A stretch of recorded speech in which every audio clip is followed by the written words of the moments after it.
Hi everyone, Fenris Models here, and today we're going to be taking a look at the build for the HobbyBoss Me 163 Komet in 1/72 scale.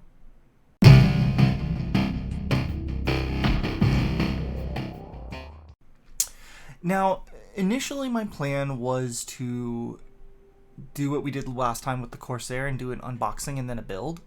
Unfortunately, my unboxing video got corrupted, so instead we're just going to take a look at the finished product real fast, and then we will go through the build.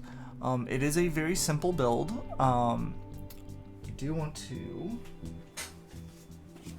at least walk through the instructions. As you can see, there was only a single sprue.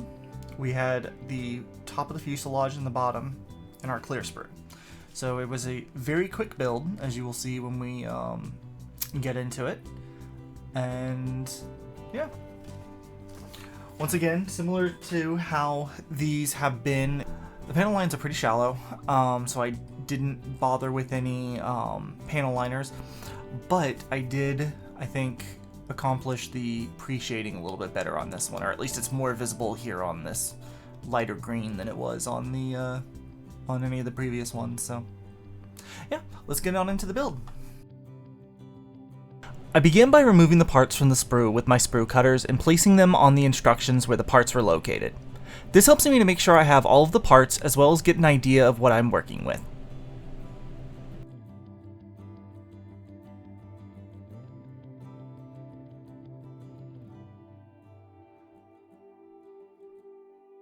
Once I've removed all the parts, I like to snip the spare sprue into smaller pieces as a way to make sure that I've removed everything. Here you can see that I almost missed a piece and only caught it because of this.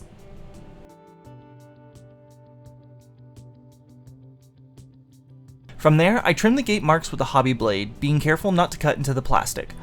I also took the time to remove any mold lines with the back of the blade, such as the ones here on the wheels. To ensure a smooth build, I always dry fit my parts. This lets me identify possible problem areas like in the tail here. The slot for the part was not open as much as it needed to be, so I carved out the excess plastic until the thing could fit. When I was happy with that, I cemented the part in place with Tamiya Extra Thin.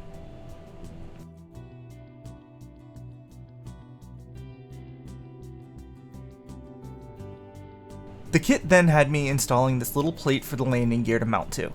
I don't know why this was an extra part instead of something molded in place, but it was a pain and a half to try to work. Eventually, I was able to get it in place and I could seal up the fuselage.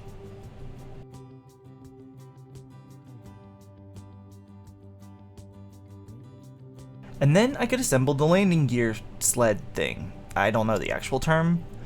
It didn't really matter though, as that internal mount wound up breaking free inside. I was getting frustrated with it, so I took a break and did some research. Come to find out, the Komet when in flight did not actually keep its wheels attached, but rather relied on the sled on the bottom for landings. So I removed the wheels and just attached the sled itself to the kit, where there was plenty of surface to cement.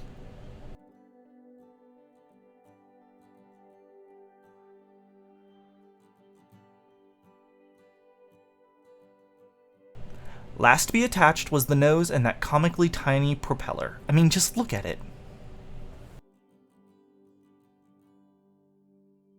Next, it was time to paint the cockpit. Due to the relatively low detail on these easy assembly kits, I just opted to paint the interior in Vallejo Model Air Neutral Gray, product code 71.051.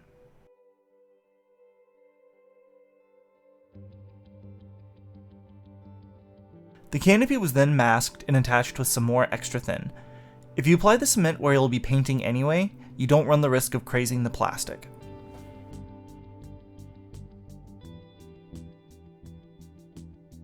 And with that closed up, painting can begin. As is my usual, I took some Vallejo Black, 72.051, and traced along every panel line, as well as anywhere shadows may naturally gather.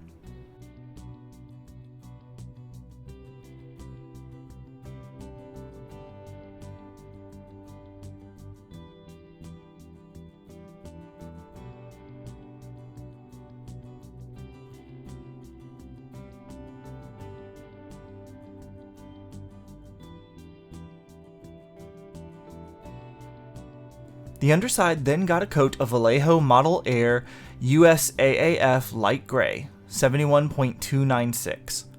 It's not exactly RLM 76, but it's close enough for me. I made sure to apply it just lightly enough that the pre-shading would still show through. The line between the gray and the greens was masked off and a coat of green was applied to the top side. I achieved this green with a mix of Vallejo Mecha Color Olive Green, 69.028, and Vallejo Model Air USAF Olive Drab, 71.016, at a ratio of 5:1. I set this aside and let it dry for about half an hour before I came back to apply the pattern mask for the darker green. I roughly followed the pattern provided in the instructions, but I also modified it here and there just for ease of masking. And after ensuring a good seal on the mask edges, the top side got one last coat of paint, this time in Model Air USAF Green, 71.124.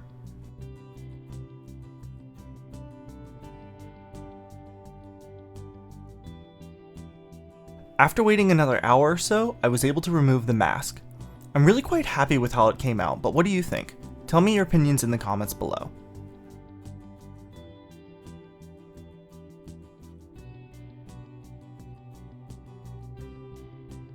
The next step was decaling. First, I hit the model with a coat of Tester's Gloss Coat to help minimize any silvering in the decal's carrier film. While that dried, I trimmed all of the decals carefully from the sheet. One by one, I soaked them in warm water and slid them onto the model where they went. For the larger decals, a small amount of microset was applied to further aid in getting a smooth finish.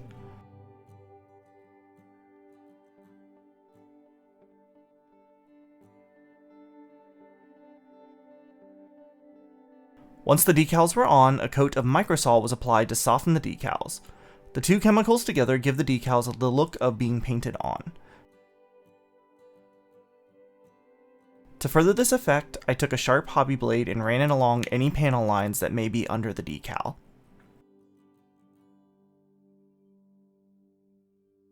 And last but certainly not least, I could remove the canopy mask.